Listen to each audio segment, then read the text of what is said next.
Alright, what is good, ladies and gentlemen, is the Master Reviewer back again with another review, and today we are doing a review for Puss in Boots. That is right, I finished reviewing all of the Shrek movies, and I was debating on whether or not I should do a ranking for all the Shrek movies and the characters, if I should end up including the Puss in Boots movies, and ultimately I decided that I think it's just going to be easier if I review the Puss in Boots movies as well, and then just added them to then do a collective ranking for all the Shrek movies and the Puss in Boots movies, along with like all the characters from both franchises, and similar to like what I did with the Despicable Me and Minions movies, I guess. So yeah, this is a rewatch for me. I watched this movie a decent amount when I was a kid, and so let us just get into it. So this takes place, I think, technically after the events of Shrek Forever After. It took place, I think, like the movie itself came out in 2011, when I'm pretty sure Shrek Forever After came out in like 2010. So this takes place around the time after the fourth Shrek film, and so it is basically a solo story about Puss in Boots, where he ends up, basically he wants to, at the very beginning of the film, he is just looking for work. Basically, he finds out that Jack and Jill, from the fairy tale, they have magic beans that can be used in order to create a bean. It's the story of like Jack and the Beanstalk, basically, where just beans lead to a land of giants or whatever, and specifically in this version, it's like it has a magical goose that lays golden eggs, basically. So Puss wants to get the beans, and he, like, you get into a bit later with his backstory, but basically he tries to steal the magic beans from Jack and Jill, but there is this other cat that ends up getting in the way, so the cat ruins his attempt in order to steal the beans, and then he finds out that the cat is actually a woman, Kitty Softpaws, and so they end up having like a dance battle.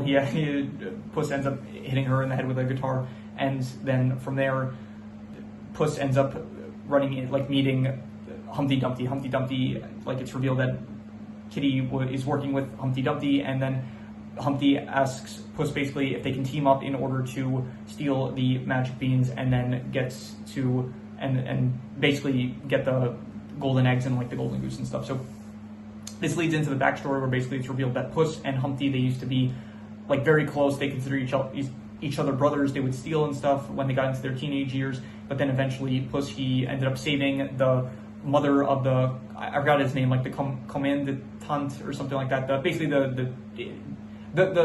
They used to live, Humpty and Puss, in a town called San Ricardo, and the police officer, the head police officer, like basically Puss saved his mother, and then from there he got like his iconic boots and his hat and stuff from his mother, Imelda, I'm pretty sure her name is, and then from there he kind of quits stealing and he decides to devote his life to like doing good, basically. So Humpty feels kind of betrayed. He feels like that Puss is like moving on without him. Humpty, like, he never felt part of the village. Everyone used to would bully him and stuff, and so he ends up basically planning out a heist for him and Puss to do, but then Puss is like not willing to go through with it, so he ends up Humpty ends up tricking Puss into helping him with the heist, basically saying that he owes money to this guy that like bullied him when he was younger and stuff, and then Puss helps him out by like trying to get him to I forgot, basically Humpty tricks Puss into helping him rob a bank, and then from there they end up running away, and then Humpty they end up on a bridge.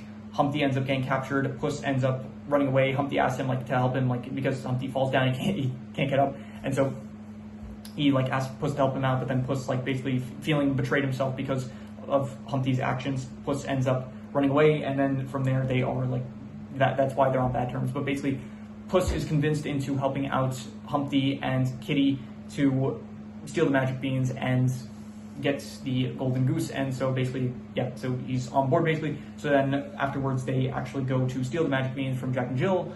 Skip ahead, basically they end up making it, they plant the beans, they climb up the beanstalk basically, and then they make it to the actual golden goose castle area basically. And so yeah, it's a land of giants, everything is big, and they manage to find there's the golden goose, and then there's the great terror, I'm pretty sure, which is the golden goose's mother, and so they end up stealing the golden goose because they're like, okay, we could steal the eggs, or we could just steal the goose itself, which lays eggs, and so they steal the baby goose, and there's the golden goose is the actual baby goose, and the great terror is the golden goose's mother, I guess. So they steal her, and then they make it back down the beanstalk, and then then basically Puss wakes up in the middle of the desert, and then so he thinks that Jack and Jill got, at this point Puss wakes up in a desert. He thinks that Jack and Jill have kidnapped Humpty and Kitty, so he goes to San Ricardo,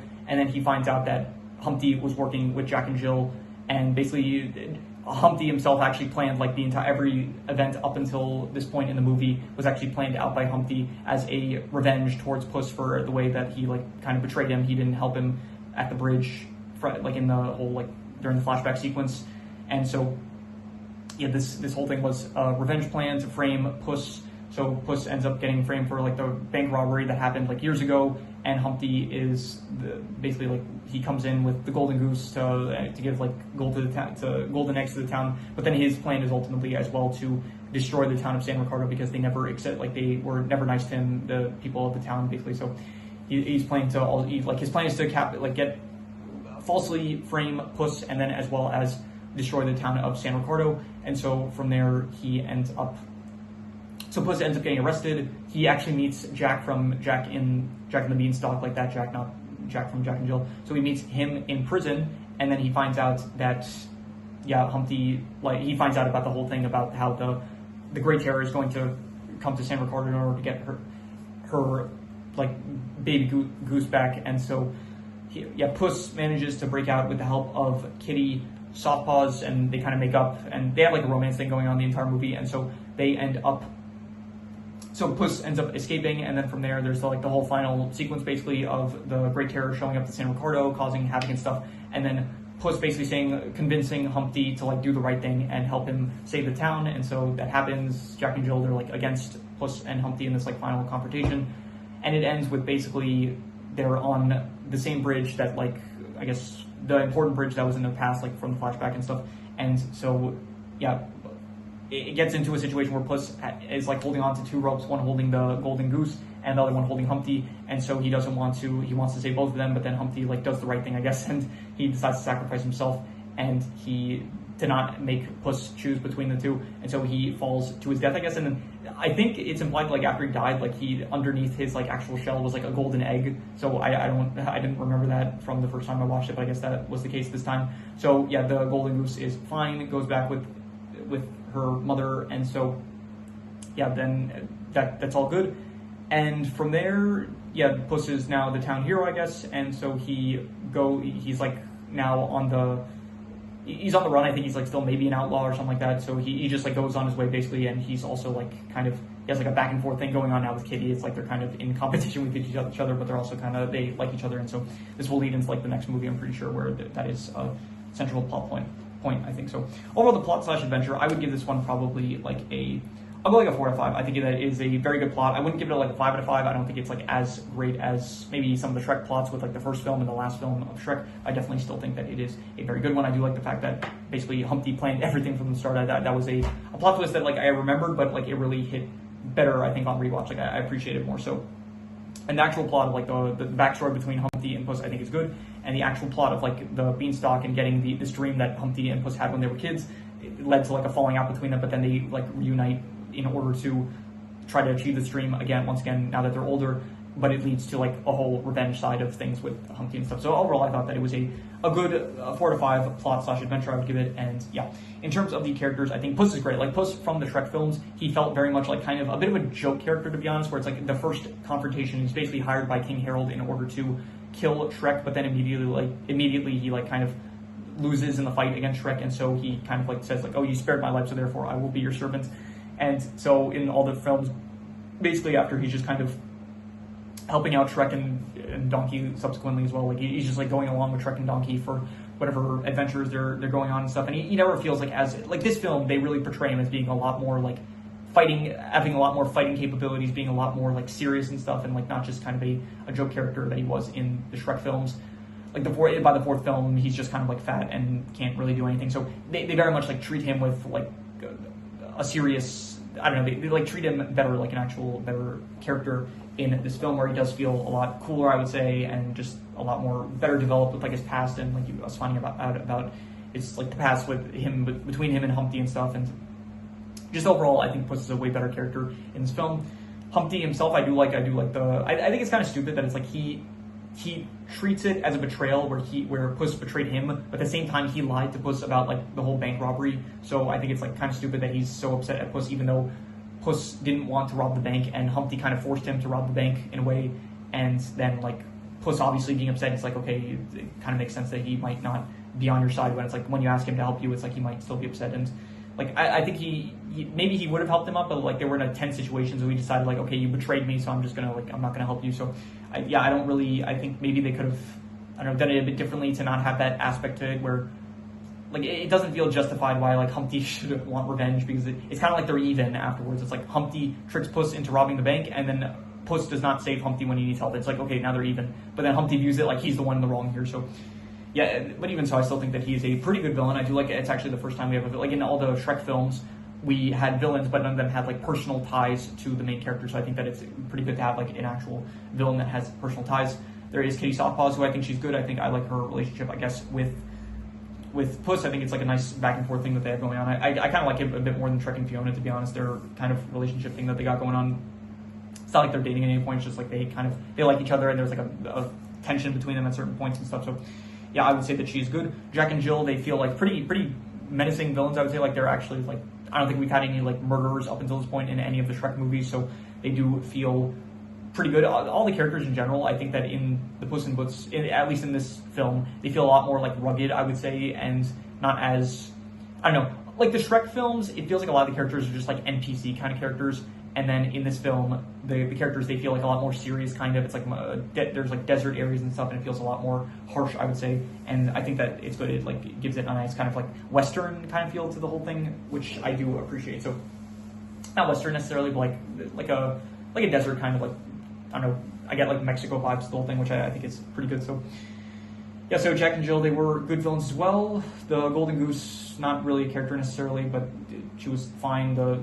I didn't really care for the Great Terror. It felt a bit underwhelming, especially towards the end. It was just this goose that was like trying to get her daughter back, I guess, and so not really the best like final threat, I would say.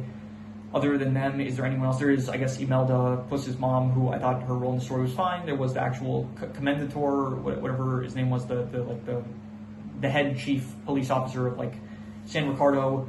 There was also that's like pretty much all the big characters. I think everyone else, like I'll get to the character ranking eventually, and then I'll just speak more about any specific character. So overall, the characters, I'd give like honestly, I'll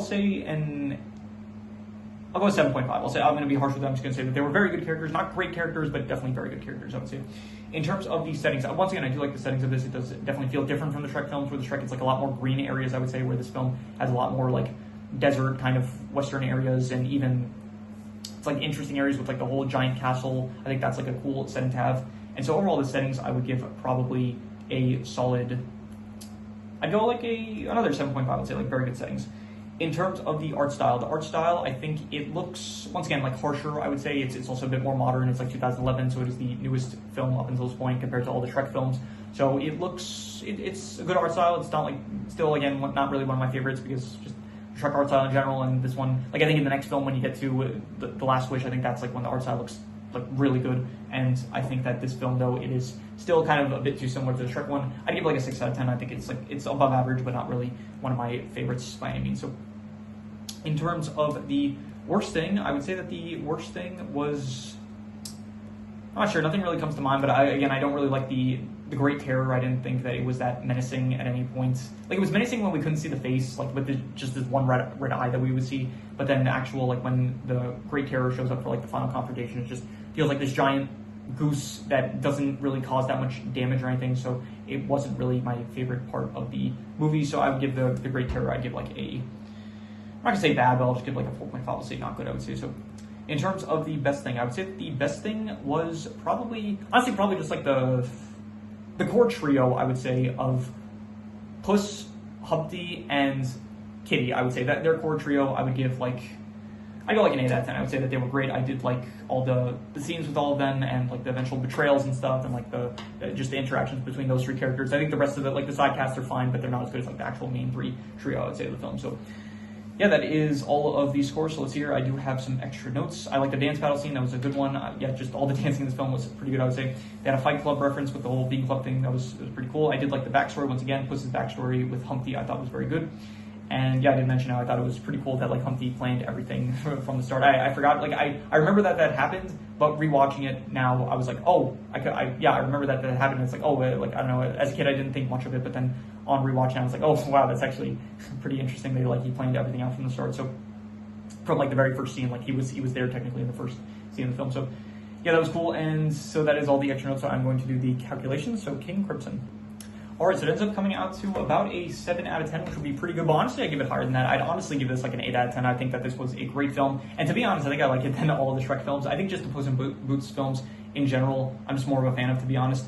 And yeah, I think that this one, I'll get to like my final actual ranking of all the Shrek films and the Puss in Boots. I keep saying Puss in Boots, but it's Puss in Boots. So yeah, I'll eventually get to the movie ranking and we'll get the final consensus, but for now I would give this like a strong like 8 point, like just an 8 out of 10, a solid 8 out of 10 I would say. I think it was a great film.